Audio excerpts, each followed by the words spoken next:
Hello students, myself Vikas Tiwari. Once again I welcome you to my channel MAP World of Physics.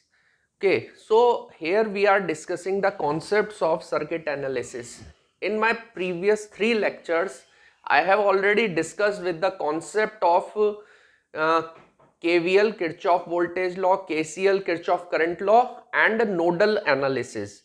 Okay, so in that concept, just I want to review one thing that we are discussing with the concepts of KVL. Okay, then we are discussing with the concepts of KCL that we have. Then in that series, nodal analysis.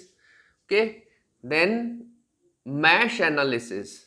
Okay, mesh analysis, fifth one, that is concepts of voltage division theorem, voltage division theorem, current division theorem, current division theorem, then concept of open circuit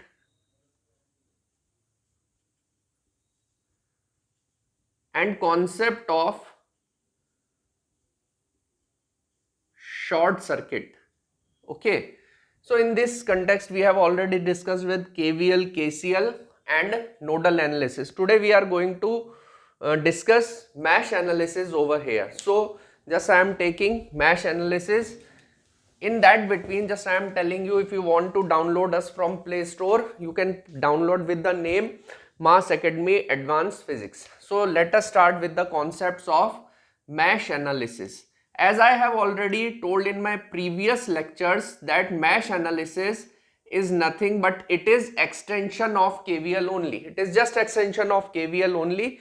Okay, so just to discuss with the mesh analysis, I am taking a very simple circuit, okay, in which we have two loops, in which we can consider two loops.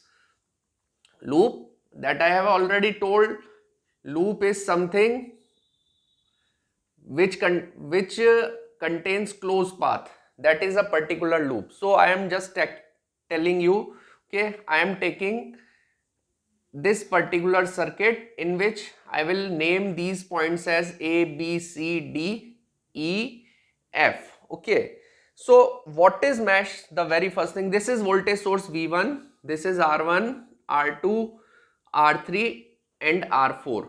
The very first thing, that first we have to define what is mesh. Okay, what is mesh? Mesh is nothing but it is smallest loop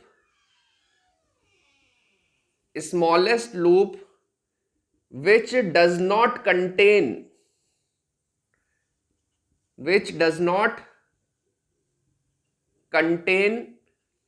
another loop.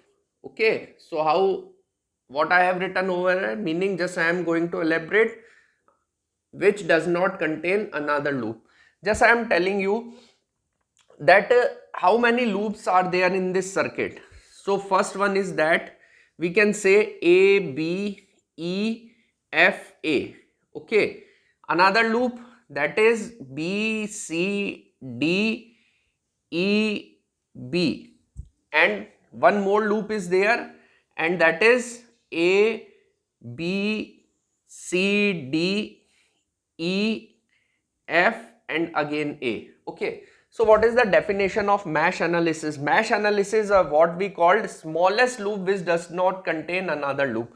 So if we'll analyze, if we'll just look at A, B, E, F, A, it does not contain another loop, so it is mesh. This is mesh. Okay, another thing, that B, C, D, E, B, B, C, D, B is also mesh because it again does not contain another loop. But if we look to the A, B, C, D, E, F, A, B, C, D, E, F, A, it contains two loops. Okay, first one is this one and second one this. So it is not a mesh. Okay, so we can't define it as a mesh. So now it has been clear to you what is mesh. mesh is the smallest loop which does not contain any other loop. Okay, so now we can mark that these two loops as first loop, first mesh, and this contained as second mesh. Okay, now the important thing is that there is one source over here, so we can consider what are the currents in this particular loop. So we can just assume that current in this loop is I1 and current in this loop is I2. Okay, important point is that current can be in any direction. Just I have taken it as a clockwise current. It may be possible that the current may be in, okay, so I1 may be clockwise and I2 may be clockwise. Second case, if I will say I1 clockwise, second, and I2 anti-clockwise, then I1 anti-clockwise, I2 clockwise, okay, and fourth, it may be possible that both are anti-clockwise. Okay, so there are some combinations over here in which the current may flow over here. Okay, so how we are going to deal with mesh analysis, how we are going to apply the mesh in this circuit? For that, we will go with some basic rules over here. Okay, what are the basic rules? If we'll look into the circuit, then we will find that B is a common branch. Okay, B is called a common branch between these two loops. Fine. So if I'll say how the current will flow in this particular part, so what we will say that if I am taking the current like this, so if I will say that current in this branch is I1, means here it is current also I1, here it is also current I1, and here also current is I1. Similarly, here current I2, if I am saying that current flowing like this, here current also I2 and here current also I2, but the current in common branch is neither I1 or neither I2, then what will be the current in this particular branch? Okay, common branch BE. For that we can say there are some set over there. So what are the current in this particular branch over here? So I will say if the current will enter here, so it will enter here like this, and it will here current enter like this. So two currents are opposite. So current in common branch may be I1 minus I2 or I2 minus I1. Here you can just go with one particular important point. Same direction currents can be added. Same direction currents, these are added only. Okay, and opposite direction current gets subtracted. Okay, that's why here the two currents are in opposite direction. So I have taken either the current in common branch is I1 minus I2 or I2 minus I1. Okay, so this is the very first convention. How the current will be in the same direction? If I'll take it like this, that current I1 is clockwise and I2 is anti-clockwise. In that particular case, the current entered into this common branches I1 and I2 both are in same direction. In this particular case, the current in the common branch will be either I1 plus I2 or I2 plus I1. Meaning of both the thing is same, but here the meaning of both the thing is different. Okay, so for the right time being, just I am taking the current what I have taken previously. Both the currents are opposite, so the current will flow in this particular branch as either I1 minus I2 or I2 minus I1. So when the current will be I1 minus I2, next question is that when the current will be I1 minus I2, or another question is that when the current will be I2 minus I1. Okay, either one of the thing is there or both the things exist. So that we will go in that particular case. Just I am telling you a very simple rule. When you are going to solve the mesh one, when you are going to solve the mesh first, okay, the current I1 dominates. Okay, you can consider that current I1 dominates. Okay, that's why we can say that the current in this particular case will be I1 minus I2. In another case, we will say if I will take mesh second, okay, I am solving mesh second, then the current in the common branch will be I2 minus I1. In that particular case, I2 dominates and the current will be taken as I2 minus I1. When we will take I1 minus I2, okay, then the direction of current I will be taken for applying KVL. Okay, direction of I1 means the current will be taken in common branch as I1 minus I2 and direction of I1 only. And when we will solve mesh second, current will be taken as I2 minus I1, okay, and direction of I2. Okay, so when we will solve this one, then the direction will be taken of current I2 for applying KVL. So this is the basic concept in that particular case. Now we have to apply KVL in each of the mesh over here. Okay, so while solving, apply KVL to mesh first. If we will apply KVL to mesh first, then I will start over here. When we are saying that we are solving mesh 1, then the current in this common branch will be taken as I1 minus I2, okay, and direction of I1. So I will start my journey from here. Okay, so from here what I am finding that I am moving in the direction of current. Okay, so I have already told you in the KVL that while moving in direction of current, I am taking drop as negative, and while moving from negative terminal to positive terminal of battery or source, I am taking voltage as positive. Okay, so that particular convention I am applying here.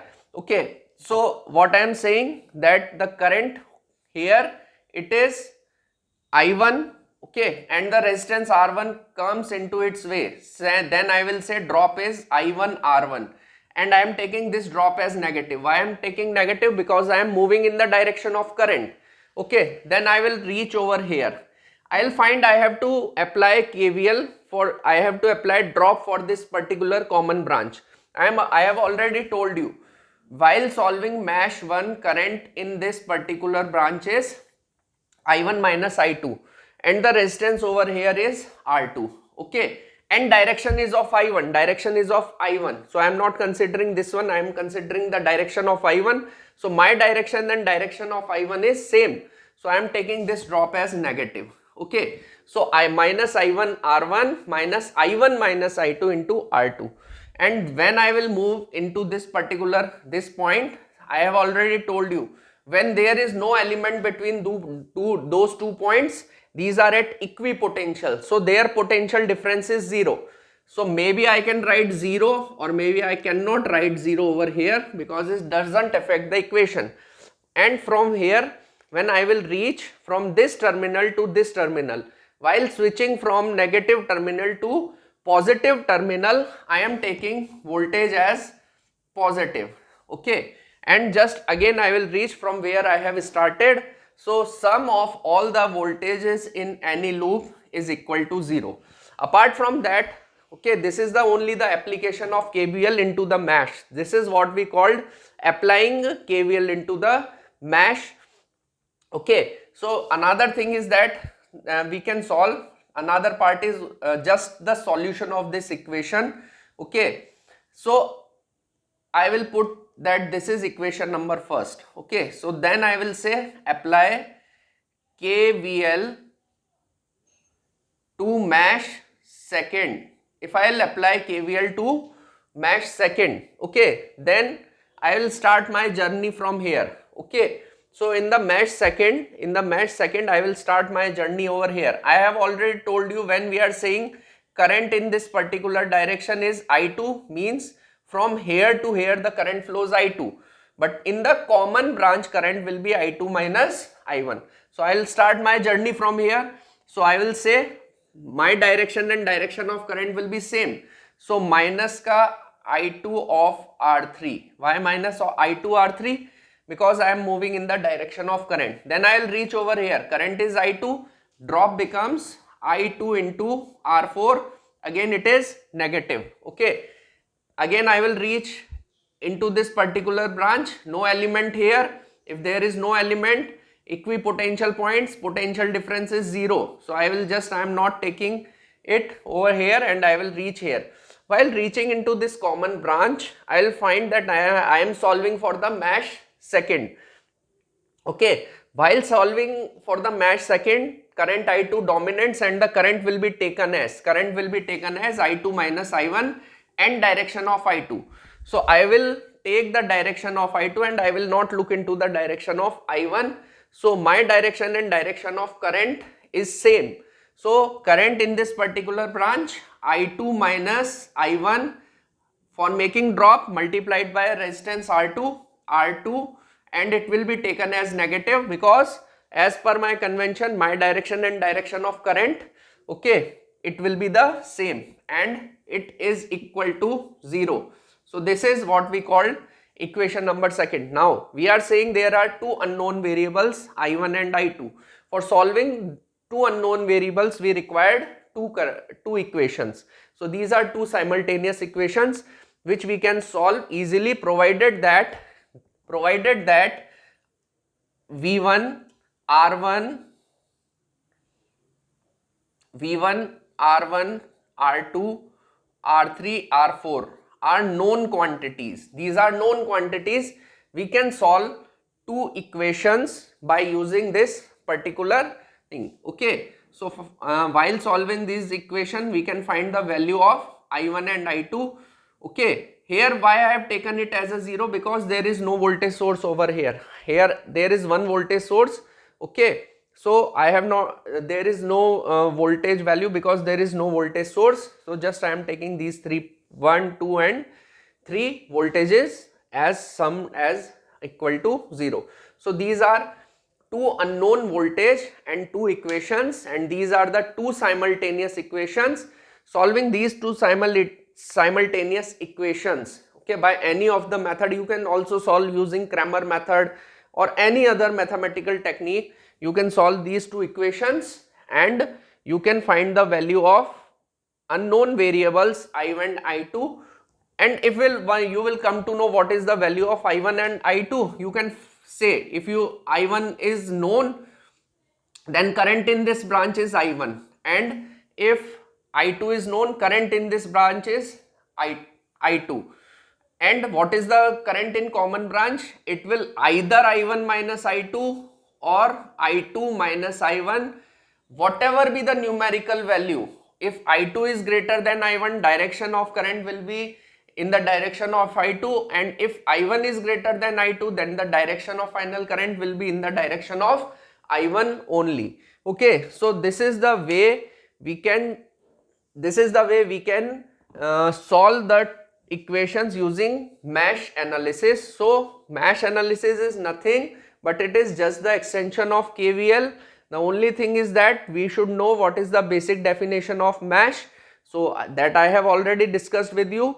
Smallest loop which does not contain another loop. So this is all about the mesh analysis.